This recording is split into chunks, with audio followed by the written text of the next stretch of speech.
Exam में more than 80% marks कैसे लाएं? बच्चों का दिमाग तेज कैसे बनाएं? रिजल्ट आने वाले हैं, मम्मी पापा को टेंशन होती है कि मेरे बच्चा ने स्कोर नहीं किया।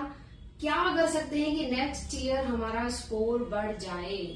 तो ऐसी 7 चीजें मैं आपको बताने वाली हूँ जो करने से आपका बच्चा ब्रिलियंट स्कोर करेगा। नंबर 1, इमोशन पे काम करना है। जहां पॉजिटिव इमोशन होता है बच्चे वो ही करना पसंद करते हैं। जैसे गेम्स, वीडियो गेम्स, बच्चों को ट्यूशन नहीं लगाना पड़ता है, सिखाना भी नहीं पड़ता है, अप्रिशिएशन मिलता है, स्टेज बाय स्टेज वो बढ़ते जाता है, पॉइंट्स मिलते हैं, मजा आता है, अपने आप सीख जाते हैं। अभी हमको कोई बोले वीडियो गेम खेलो और उनको बीट करो तो हम नहीं कर पाएंगे। Positive emotion, good behaviour. Studies के साथ क्या होता है कि हम उनको रोकते टोकते हैं। आपने ये गलत लिखा, 5 बार फिर से लिखो, नेगेटिव इमोशन। पढ़ने की ही इच्छा नहीं होगी। आपने वो कहानी सुनी होगी डॉग वाली, 2 रोटी रखी हुई थी, एक रोटी जहां पे करंट लगा हुआ था और एक रोटी जहां पे घंटी थी। घंटी बजी, दौड़ के गया, रोटी खाया, पॉजिटिव। दूसरी जगह रोटी खाने गया, वहां पे करंट लगा, वो डॉग दोबारा कभी उस जगह में रोटी खाने गया ही नहीं। भले वो भूखे मर गया लेकिन रोटी पड़ी रही, जहां पे करंट लगा था वो रोटी नहीं खाया, जहां घंटी बजी वो वहीं रोटी खाने गया। तो हमको पॉजिटिव इमोशन बनाना है पढ़ाई के प्रति। सेकेंड पॉइंट, ज्यादातर पढ़ाइयां आजकल स्कूल में इंग्लिश में होती हैं। बच्चे मदर टंग के एक्सपर्ट हैं। हम जैसा घर में बात करते हैं, हिंदी में, मराठी में, गुजराती में, वॉटएवर, आप इंग्लिश में उसी चीज को याद करने बोलेंगे और आपके घर का मदर टंग इंग्लिश में नहीं है, बच्चा कितना एफर्ट लगाएगा? हमको क्या करना है, हम ऐसे पेरेंट उस इंग्लिश टेक्स्ट को हिंदी में कन्वर्ट कर दें। आजकल आसानी से कन्वर्ट हो जाता है, और उसको पढ़ने बोले। जब वो चीजें वो समझ जाता है फिर बोले कि अब आप इसको इंग्लिश की बुक से पढ़ सकते हैं। ओके। थर्ड पॉइंट, हमारे 5 सेंसेस हैं। इन 5 सेंसेस में अगर हम कोऑर्डिनेशन कर ले, हमारा ब्रेन डेवलप अच्छा हो जाएगा। 5 सेंसेस मतलब eyes, nose, ear, tongue and hands.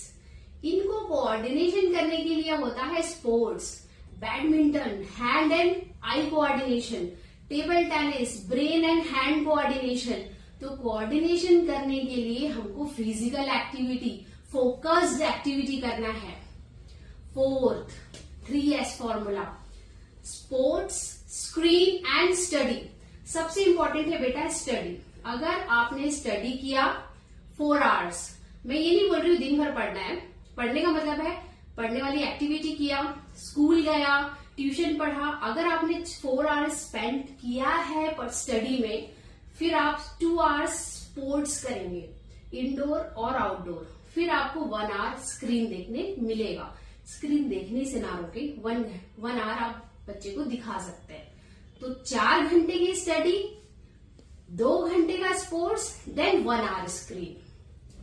Then next 5th point is बहुत इंपॉर्टेंट है, use the power of right brain. हमारे 2 साइड के ब्रेन होते हैं, right side and left side. 90% लोग राइट हैंडेड होते हैं। तो जो लोग राइट हैंडेड होते हैं ना, उनका लेफ्ट ब्रेन काम करता है, और जो लेफ्टी होते हैं ना, उनका राइट ब्रेन काम करता है। हम सब जो राइटी हैं, उनका लेफ्ट ब्रेन काम कर रहा है, और लेफ्ट ब्रेन का लॉजिक के लिए होता है, लैंग्वेज के लिए होता है, लेकिन राइट ब्रेन क्रिएटिविटी के लिए होता है। अगर मैं आपसे बोलूं 10 साल पहले जो आपने मूवी देखा था उसकी स्टोरी बताइए तो आप तुरंत बता देंगे, लेकिन कल क्या पढ़ाई किया था वो मैं पूछूं तो आपको याद नहीं रहेगा, क्योंकि याद करने के लिए हमारा लेफ्ट ब्रेन काम कर रहा है, जबकि राइट ब्रेन क्रिएटिविटी बढ़ाने के लिए होता है। अगर हम राइट ब्रेन का पावर बढ़ा दें, और राइट ब्रेन का पावर बढ़ता है म्यूजिक से, क्रिएटिव से, मैपिंग से, साउंड से, वीडियो से। जो चीज बच्चे को याद नहीं हो रहा है, आप उसका एनिमेटेड वीडियो बना दीजिए, सॉन्ग फॉर्म में उस आंसर को बता दीजिए, या फिर मैप बना के circle wise, flow chart wise तो बच्चे आसानी से याद कर लेंगे। 6th rule is yoga meditation. कुछ योगा मेडिटेशन में आगे बताने वाली हूं जिससे ब्रेन पावर बढ़ता है, वो आप रेगुलरली अपने बच्चे को कराइए। And last but not the list is 7th point, focus on effort not result. हम क्या करते हैं, ज्यादातर पेरेंट्स, मार्क्स आ गया, क्या रिजल्ट आया, result is more important for them, जबकि आपको ये देखना है बच्चे ने इफर्ट कितना लगाया था। आज वो 1 घंटे पढ़ा, आप एप्रिशिएट किए, आज कम से कम 1 घंटा बैठा है, कल वो 1.5 घंटे बैठेगा क्योंकि आपने एप्रिशिएट किया। देखिए, अगर आप रिजल्ट पे फोकस करेंगे ना तो आपका बच्चा दुर्योधन बनेगा, क्योंकि उनके पापा ने रिजल्ट पे फोकस किया था कि बेटा तुझे राजा बनना ही है। भल्लाल देव, उसके पापा ने भी रिजल्ट पे फोकस किया था, इसलिए वो भल्लाल देव बना। वहीं अर्जुन है, बाहुबली है, इन लोगों ने इफर्ट में फोकस किया तो आज जीत उनकी हुई।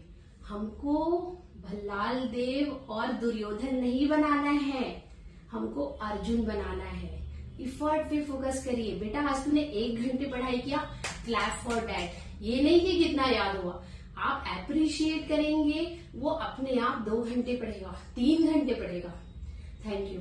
हाँ, और अगर आप चाहते हैं कि आपके बच्चों का ब्रेन पावर एंड स्टडी में फोकस मैं बढ़ाऊं, तो हम एक वर्कशॉप लॉन्च कर रहे हैं, मई मंथ में होगा, जिसमें हम 1-to-1 आपके बच्चे का ब्रेन फोकस करने के लिए काम करेंगे। अगर आप चाहते हैं हम ये वर्कशॉप करें तो प्लीज कमेंट करिए। Thank you.